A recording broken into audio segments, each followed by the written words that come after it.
Hello, welcome back to the reading of the poem of the Man God, written by Maria Valtorta, Volume 1, Chapter 126, Part 2. Jesus at the Clearwater, you shall not kill. Death of Doras. Jesus continues, Man is the favored creature of God. Now tell me, if a father has many children, but one is his darling, the apple of his eye, and that one is killed, will that father not suffer more than he would have suffered if another son had been killed? That should not happen, because a father should be just to all his children. But it happens because man is not perfect.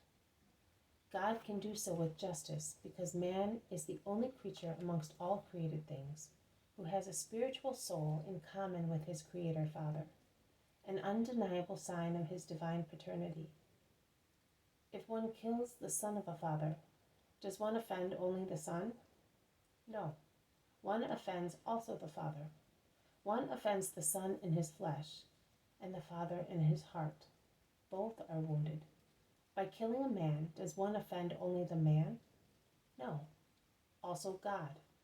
Man in his flesh, God in his right, because life and death are to be given and taken by him only. To kill is to do violence to God and to man. To kill is to enter God's domain. To kill is to go against the commandment of love. Who kills does not love God, because he dissipates one of his works, a man. Who kills does not love his neighbor, because he takes away from his neighbor what a murderer wants for himself, life.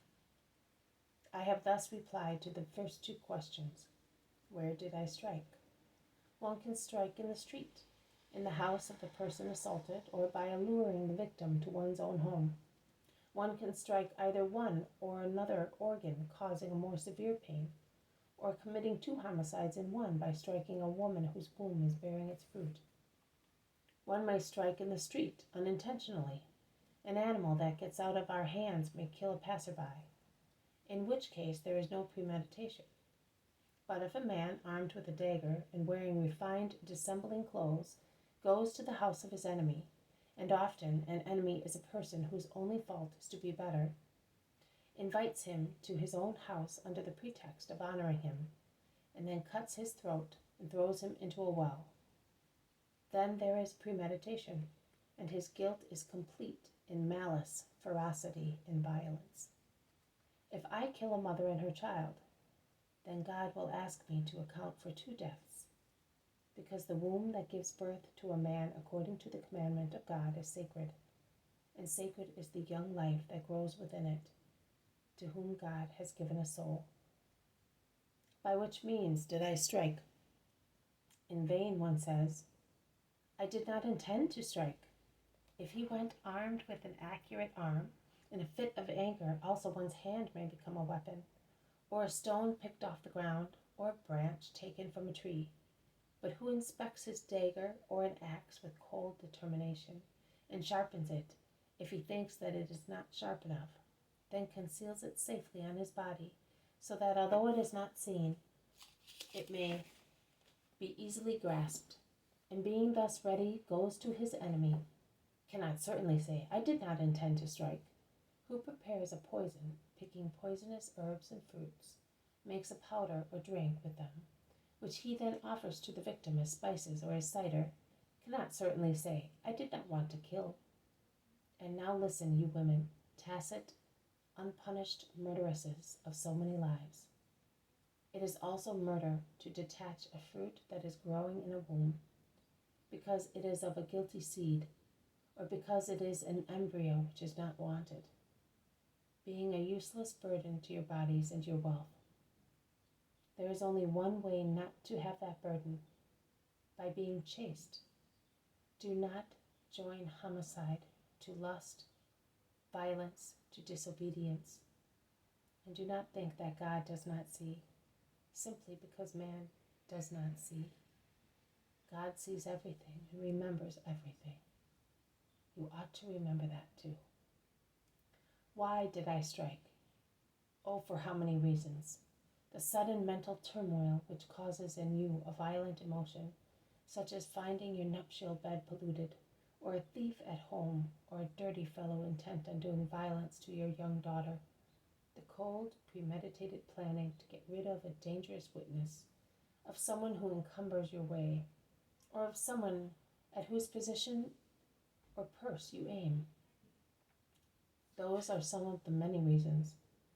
And if God can still forgive who is in a painful derangement becomes a murderer, he will not forgive who becomes such through lust for power or for men's esteem. Always behave properly, and you will fear nobody's eye or word. Be happy with what you possess, and you will not aspire to other people's property, to the extent of becoming murderers in order to have what belongs to your neighbor. How did I strike? Being pitiless also after the first impulse outburst. Sometimes man cannot control himself, because Satan throws him into evil as a slinger hurls a stone. But what would you say of a stone, which after reaching its target should fly back by itself to the sling, to be hurled again and strike once more? You would say, it is possessed of a magic, hellish power. And such is man, when after the first blow he strikes a second, a third, a 10th time with unbridled ferocity, because wrath abates and reason takes over after the first outburst. If it is an outburst caused by a justifiable reason, whereas ferocity increases the more the victim is struck by a genuine murderer, that is, by a Satan, who does not feel and cannot feel pity for a brother, because being Satan, he is hatred personified. When did I strike? During the first outburst, after it had subsided, pretending I had forgiven, whereas my grudge grew more and more. Did I perhaps wait for years before striking, to cause double pain by killing the father through his children? You can see that by killing one offends the first and second group of commandments, because you unduly claim the right of God and you oppress your neighbor. It is therefore a sin against God and against your neighbor. You do not only commit a sin of homicide, but you commit a sin of wrath, of violence, of pride, of disobedience, of sacrilege, and sometimes, if you kill to steal, a position or a purse, of greed. I will only mention this now, and I will explain it to you in greater detail some other day. One does not commit homicide only by means of a weapon or poison, but also by slander. Meditate on that. I also say to you, the master who striking a slave does it cunningly, so that he may not die in his hands, is twice guilty. A slave is not money of his master, he is a soul of his God, and cursed be forever who treats him worse than a bull. Jesus' eyes sparkle with majesty, and his voice thunders. They all look at him amazed, because before he was speaking quietly. May he be cursed. The new law repeals that hardness which was still justice, when in the people of Israel there were no hypocrites who pretend to be saints and sharpen their wits only to take advantage of the law of God or elude it. But now that Israel is overflowing with such vipers, for whom all caprices are lawful when it suits them, the miserable mighty ones whom God looks at with hatred and disgust, I say, it is no longer so. Slaves fall in the fields or at the millstones. They fall with fractured bones and with nerves laid bare by scourges. They accuse them of false crimes so that they may strike them and thus justify their diabolical sadism. They even make use of God's miracles as an accusation to have the right to strike them. Neither God's power nor a slave's holiness convert their wicked souls. They cannot be converted. Good will not enter a soul glutted with evil. But God sees and says, it is enough. There are too many Cains who kill the Abels. And what do you think, you foul sepulchres, whose outsides are whitewashed and covered with the words of the law, and in whose insides Satan dominates as a king, and the most cunning Satanism flourishes? What do you think? That only Abel was Adam's son, and that God looks benignantly only at those who are not slaves of man, and that he refuses the only offer that a slave can make, his honesty seasoned with tears? No, I solemnly tell you that every just man is unable, even if he is laden with fetters, even if he is dying on the furrows or bleeding because of your scourging, and that all the unjust people are Cains, who out of pride, not out of true veneration, give to God what is contaminated with their sins and stained with blood. Desecrators of miracles, desecrators of men, murderers, impious people, out. Away from my sight, enough. I say enough, and I can say that because I am the divine word who translates the divine thought. Away. Jesus, standing on the rough platform, is so imposing as to be frightening. With his right arm stretched out towards the door, his eyes like two blue flames, he seems to be striking by lightning the sinners present. The little girl at his feet starts crying and runs to her mother. The disciples look at one another amazed, and they look to see to whom the diatribe is addressed. Also the crowd turn around and look inquisitively. At last, the mystery is clarified. At the other end of the room, outside the door, half hidden behind a group of tall countrymen, Doras appears. He looks thinner, yellower, more wrinkled, with his big nose and protruding chin. A servant helps him to move because he seems to be semi-paralyzed. No one had seen him there. In the middle of the yard, he dares to speak in his clucking voice. Are you speaking to me? Is it for me? Yes, for you. Get out. Go out of my house.